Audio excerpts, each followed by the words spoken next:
Have you ever wanted to add a date, a version number, or even an exclamation point to a file name to make it stand out? It is a common thought when organizing your digital life, and for good reason. When renaming files, you can use some special characters, but certainly not all of them.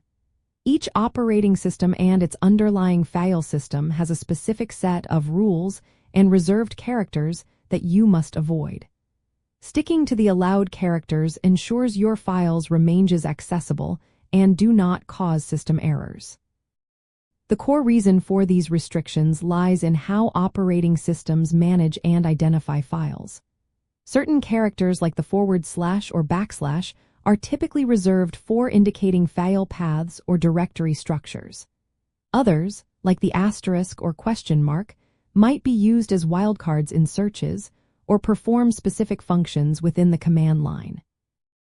If you were to use these characters in a file name, the system would become confused about whether you are trying to name a file or execute a command. To rename files safely, it is best practice to stick to letters, numbers, hyphens, and underscores. For characters like periods, while often used to separate the file name from its extension, using multiple periods can sometimes lead to issues. If you want to include spaces, most modern operating systems handle them well, but some older or specific systems might requiring you to use an underscore instead. When in doubt, a quick online search for your specific operating system and its file naming conventions can clarify what is permissible. Understanding these nuances can prevent frustrating access issues later on. For instance, while a file named mydocument.2020 for .doc might look neat, it could confuse some applications. The general rule is one period before the file extension.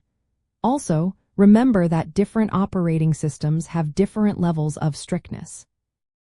Windows is generally more lenient than some flavors of Linux or specific command line utilities, which are much more particular about file names. By following these simple guidelines, you will create file names that are not only descriptive and organized but also universally compatible across different applications and systems. This thoughtful approach ensures your digital files are always easy to find and fully functional, making your digital experience smooth and hassle-free.